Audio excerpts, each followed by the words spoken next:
This is a story of a man who was special. Special not in intangible ways, but in a practical form. He touched many lives, sowed many seeds. He built, he conquered, and he loved. This is his story.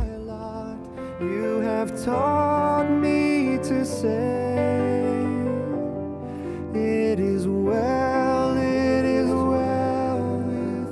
my soul. Stephen John Reed was born on September 17, 1985, in the Philippines as the last of 4 children to Nelson and Linda Reed. As a young boy, Stephen grew up among the native children, being from a missionary family. During his childhood, the Reed family had witnessed many coups d'etats and other politically motivated violent uproars during the early years of Stephen's life. Terrorism and child abduction were so prevalent that many families received special training to help cope with these political phenomena. Stephen, along with his siblings, grew up in an environment where they were taught how to respond to a terrorist attack or other unimaginable scenarios. As a child, it impacted him in ways that would later help shape the character that many of you know. It is well with my soul.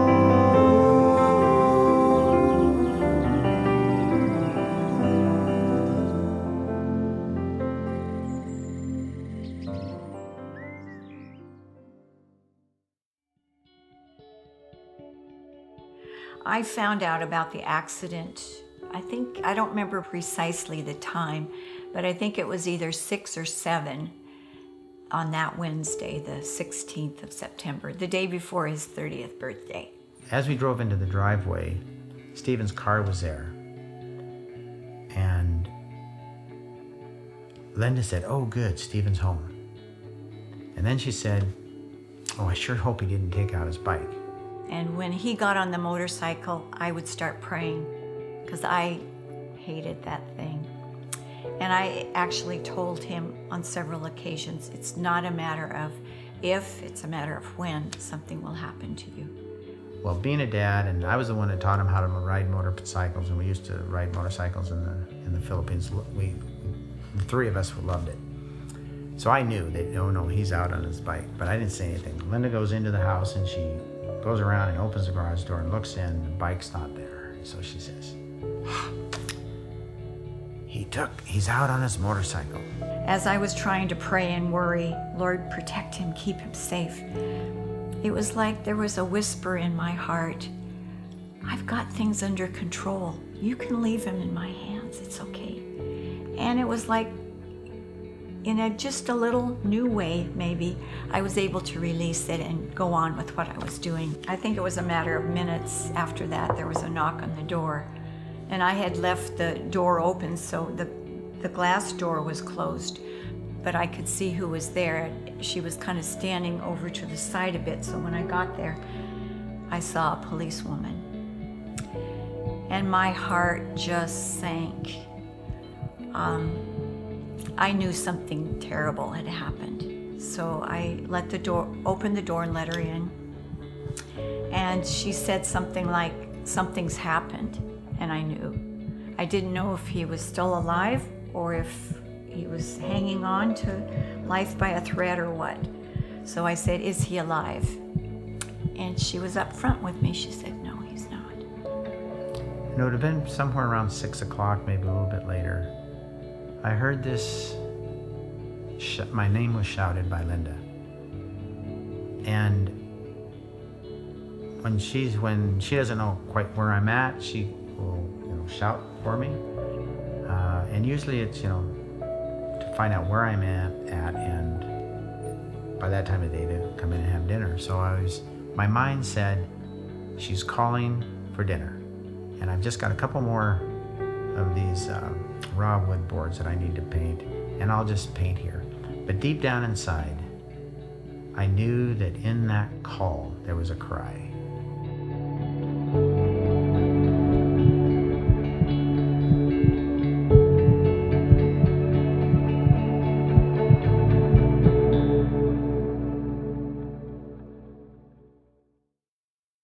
Well, we had 3 children already, and for us, that was what we had planned, and that was going to be it.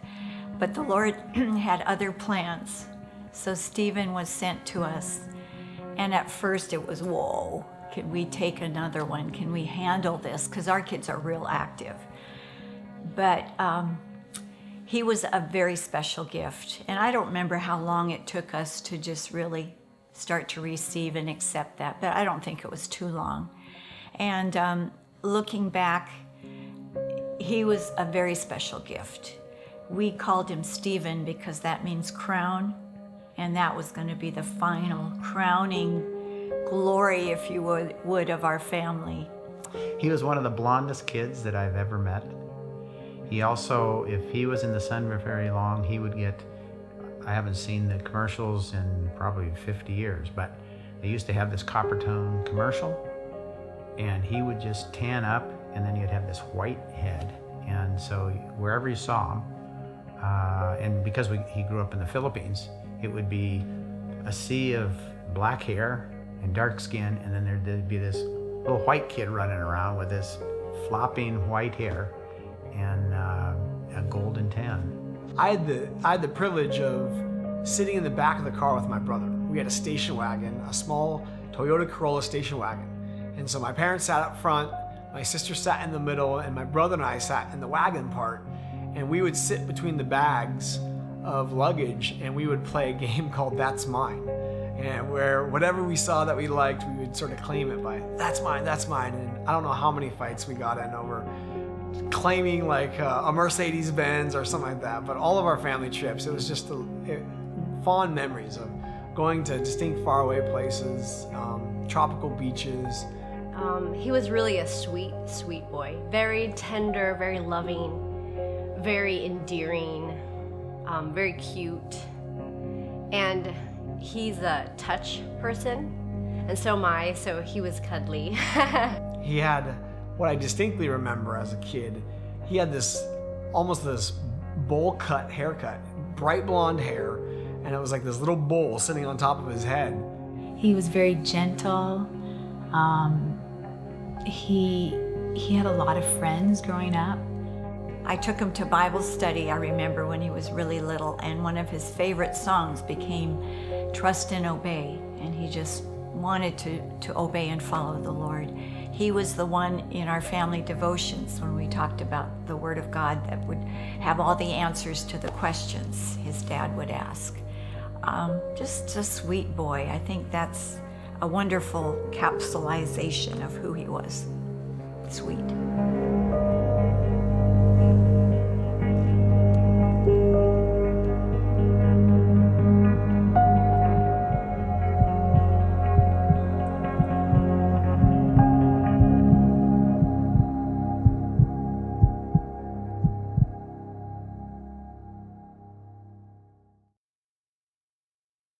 My chest swells up when I think of my son being this kind of man.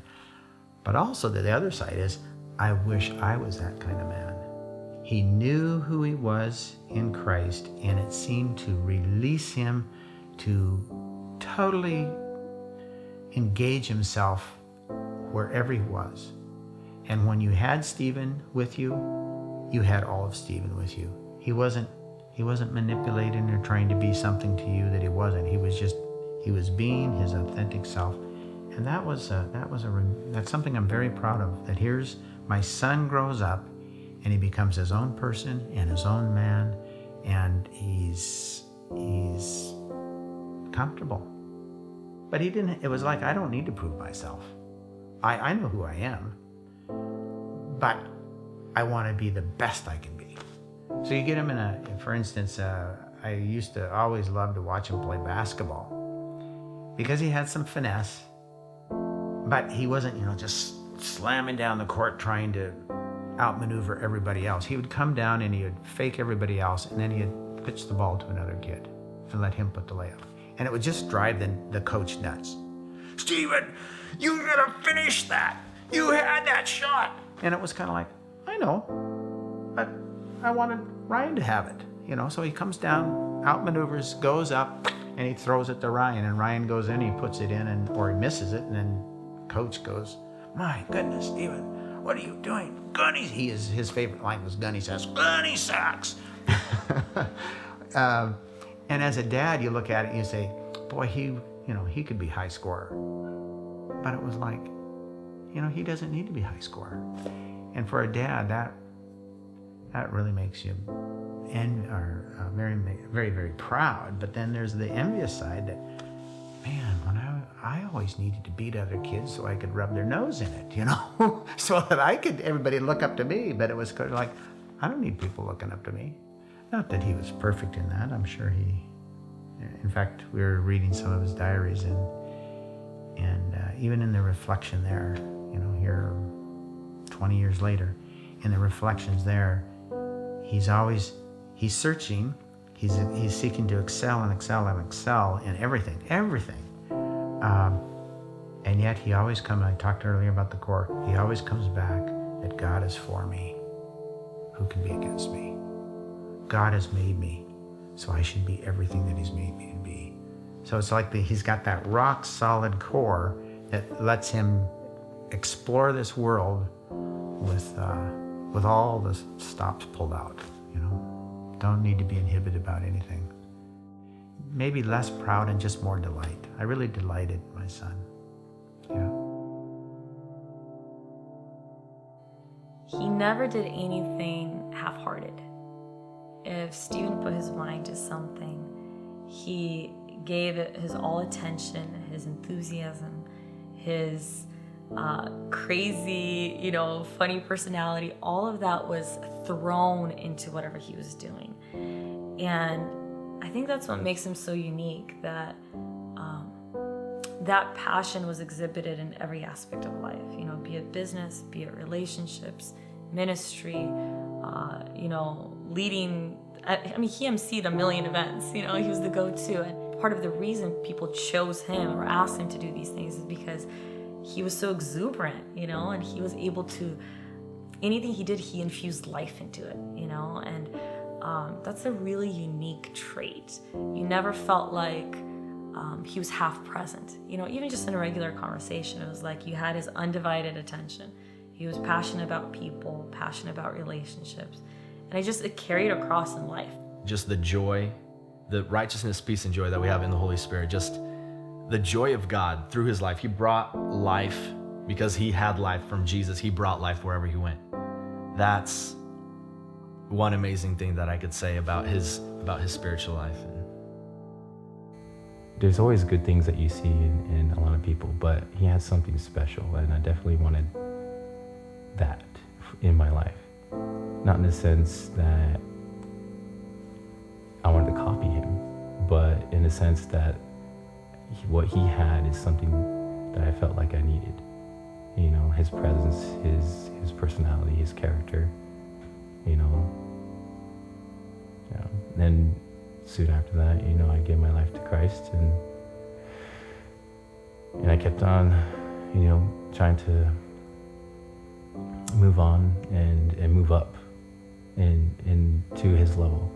I wanted to be able to give back to Stephen what he gave me. He really, really, really cared about everything in everybody's lives. It's kind of hard to meet someone that selfless. I think that's probably his strongest trait that I wish I could carry. He was perfect. And it's hard to follow that, you know what I'm saying? It's so hard to follow that. He was so selfless. Right before he passed away, he was working on 2 of his friends' bachelor parties. He was working on his own birthday, which he didn't even do it for his birthday. He was doing it for charity. He was helping this person with their website. He was doing this for somebody else. Like, how do you have enough time in the day to invest in everybody else? And that's, I think, something that everybody close to him admired about him. The fact that he really, really, really genuinely cared about you. I remember telling Steve, I was trying to talk him into coming to City Church. I'm like, look, come to City Church. I was where I was going. And I was like, I brought up Image, and Mish and Eric. And I was encouraging him, look, it doesn't matter, which one, like if it was city or not. Obviously I was biased because I was going to City Church, but I loved Image and I'd go with a lot of the youth events. And there was that point in his life where he loved, he developed a friendship with Eric at that point. He had met Mish, and where he made that decision, like that's where Stephen made a decision to get planted in Image Church, And I mean, I'm not it was interesting because he got planted and kind of submitted in there. And then what happened, obviously everyone was singing. And, I was a part of that, I know Mish and Eric were too. Obviously I introduced those guys to Stephen, but I couldn't be happier with what he did. And if I could, one of the things, if I could see him again, or if I want him to know I'm proud of him. I'm really proud of him. Meeting him 10 years ago and then up to this day, it's I'm super proud of him. The man he became.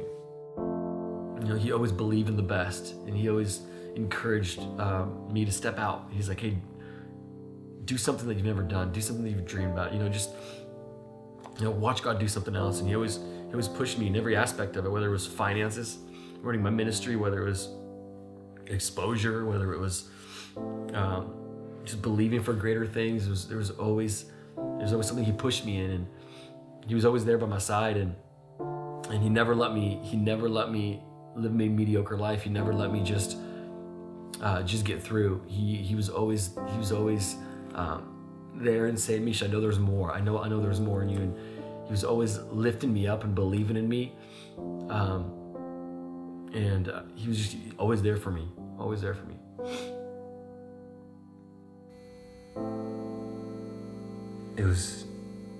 I think the best way to describe it is, it was truly an honor and privilege to even have his phone number, But to have personally invested his time into me because he saw potential in me, that's something that can't be taken away. His inspiration for me to aspire to be greater than I think I can be was the best gift that I could ever possibly get.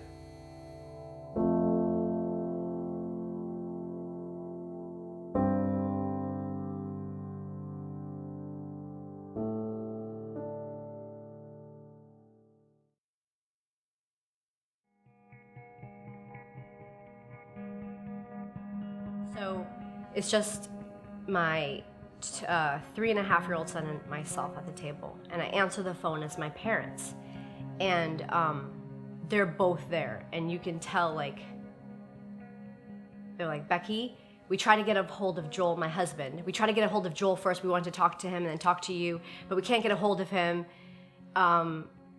We have something important to tell you. And I could tell there was a sense of urgency and I don't know what the right word is. It wasn't fear, but it was emotional. And that was frustrating because we couldn't get home. Ben was in Colombia. We didn't want to call Becky alone and tell her by herself, so we wanted to get hold of Joel, and so he could come home and school me with her. Same thing with Jenny. We wanted Paul to get hold of him, have him go home, and then tell her. But it ended up we had to talk to them before, and their husbands were away, couldn't get home. So I think in some ways it was much, much harder on each of our 3 children because there was no one there. My parents called, and it was just right to my cell number, and usually they call me through FaceTime. And so I picked it up, and they said, Jenny, can you please call? It's urgent.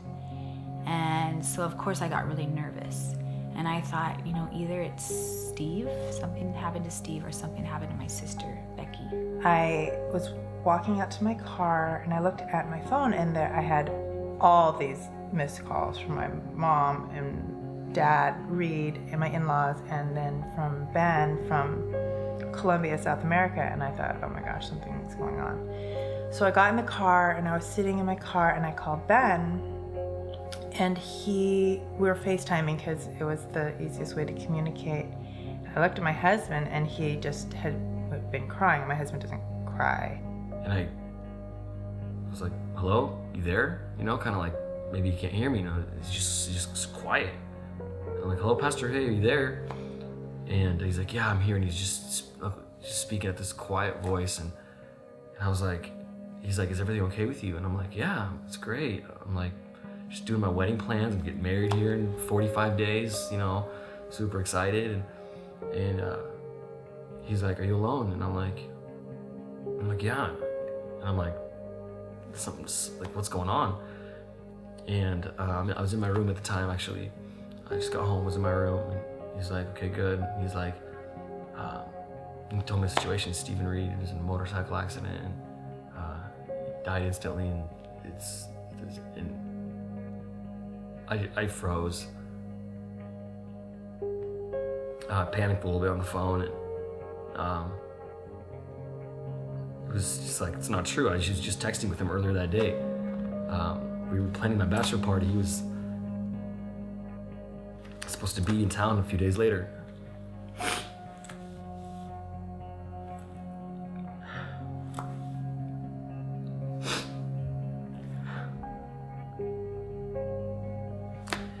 I heard the news. I just dropped to the ground and just began to weep.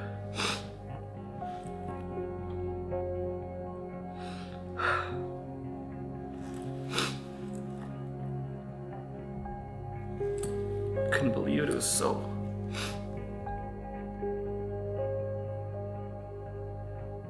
It just didn't seem like it was real. It didn't seem like it was real life. And my sister came in the room. I was like panicking. I guess I was like, I don't even remember what happened, but I guess I was like really loud and like, no. And my brother's sister walked in the room and she's like, Mish, what's going on? I couldn't say anything. My brother Vic comes in and I'm just crying. He just comes and puts his hand on me. And he just starts praying. He doesn't even know what's going on. He's just praying over me. And so I'm finally able to get it out, tell him Stephen's gone. I was still at disbelief, but I think we all decided to just meet up at Maxim's house and just to like be there for each other. And as I was getting dressed, I just couldn't stop shaking. Like my whole body was shaking uncontrollably. I couldn't control it. And like I just put like one article of clothing on, like I put my pants on and I'd stop. And I'd be like, this can't be real. And I just keep doing that. I kept doing that until I got fully dressed. And I drove to Bellevue to meet up with Lyra and Eva. And then I drove them to Maxim's house. And then from there, I like, it's like a blur, you know, cause you're going through all these like memories with your close friends, and then it starts sinking in, and then like you just all these emotions just come and you don't know what to do with them. And so like you just tears just fall from your eyes, you know, like it's inevitable. But then like you're still asking yourself like, what happened? Like what could have happened? Because he's not the type to just be reckless like that and get into a car accident. This is not real. This is just a dream or horrible dream, just a thought, demonic thought, because you can accept it.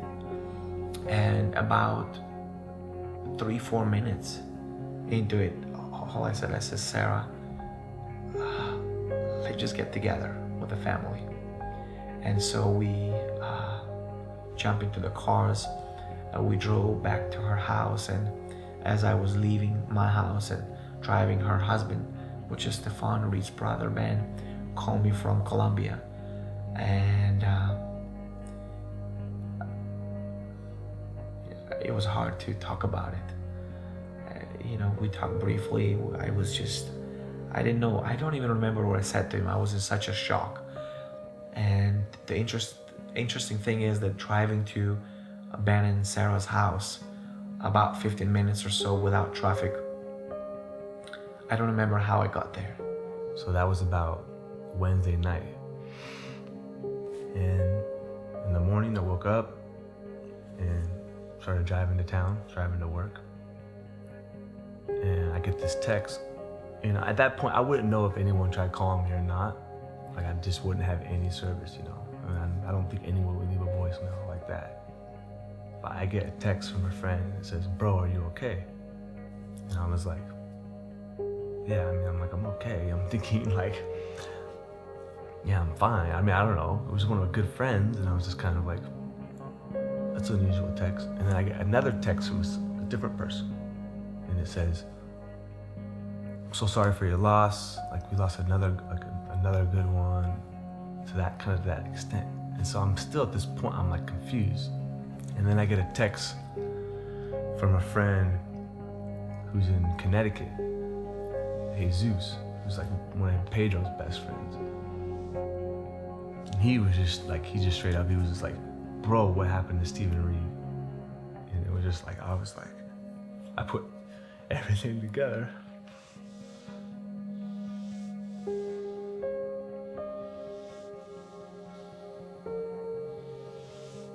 And like, you know, I don't know if I would have preferred a phone call from somebody, but it was like, you know, God was preparing my heart. Like, someone was asking if I'm okay. And then I was like, I knew something had happened. I just didn't know who. And then when my friend asked me, you know, what happened to Stephen Reed, I was like,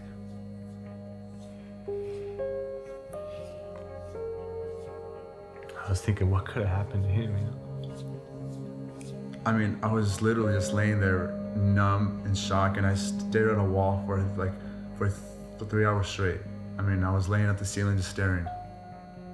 And like, just opened up my phone and started reading the text messages and like Facebook, and just started seeing how it was real. Like, the whole day I'm like, this is not real, this is not real. And I just going on my phone, just scrolling down and just like seeing that this is actually not a joke. And I'm like, this is not a dream, you know? And yeah, and then but then it hit me like, wow, this is real, you know? Stephen's like not here anymore. I just knew. For me, it's like there was no other way. He was healthy, there was no other way. So I just knew. And then that was confirmed. I saw an article that someone sent me. And from there, I just drove up and went to his brother's house, like everybody else. And so that's how I first found out, kind of had a pastor's calling me. His brother's post was weird, but I was like, no, it can't be. So let me sleep, wake up in the morning, it'll be good. And then woke up and a million messages, and it was just, yeah, it's gone. And it was just numb. I went for a walk, just couldn't believe it. It just puts into perspective what really matters in life. And so I went back in, and I had tears in my eyes, and I told the different officers, I gotta go, I gotta be with my wife. My brother-in-law had an accident. And so that's, you know, I went home, and you know, that's how the news came to me.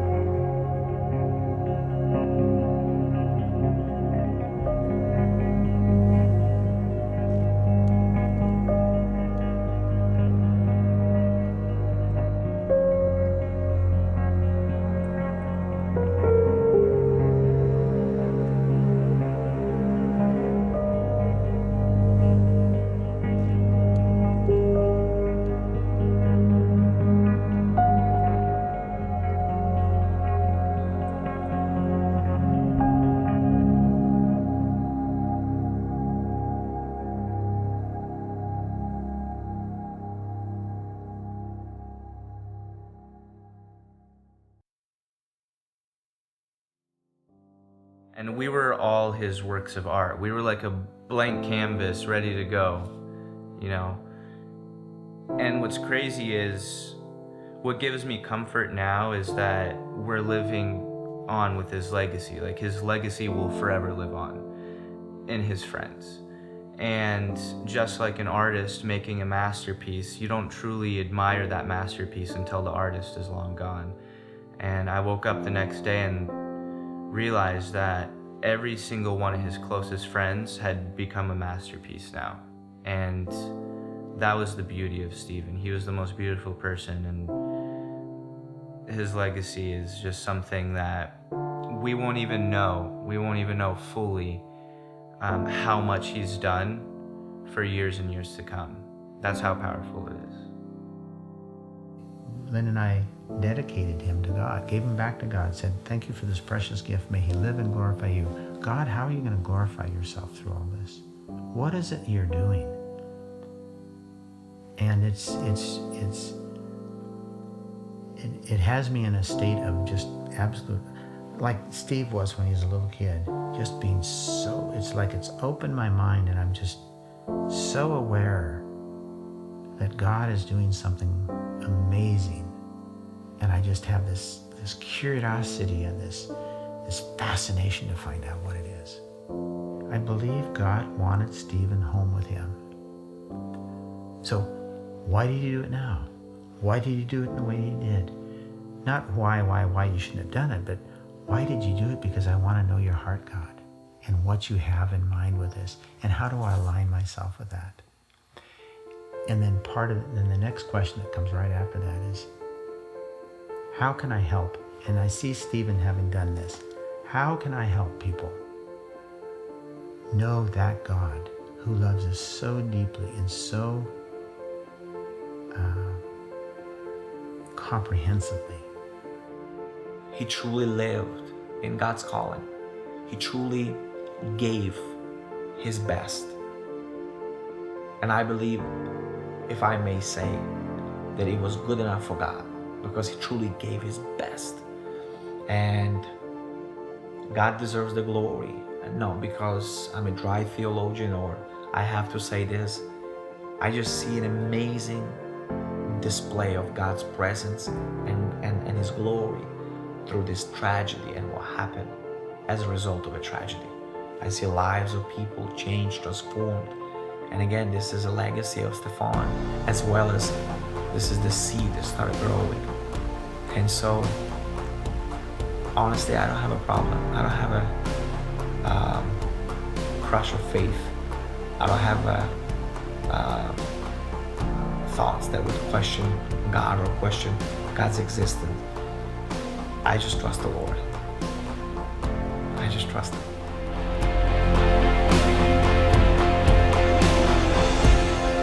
As we all knew him, Stephen was by the very definition a great man, which planted many seeds for which there will be a harvest.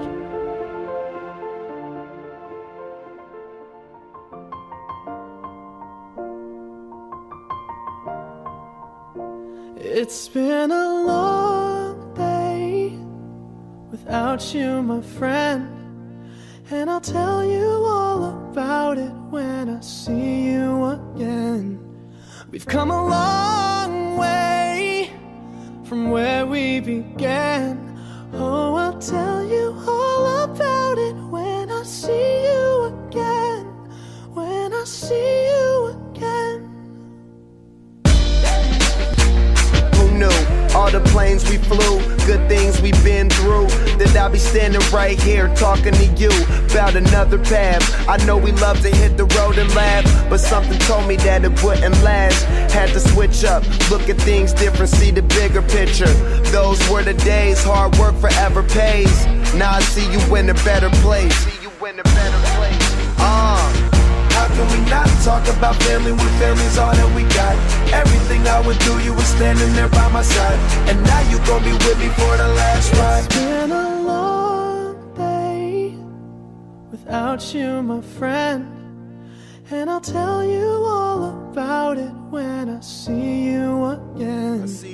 We've come a long way, from where we began. Oh, I'll tell you all about it when I see you again. When I see you again.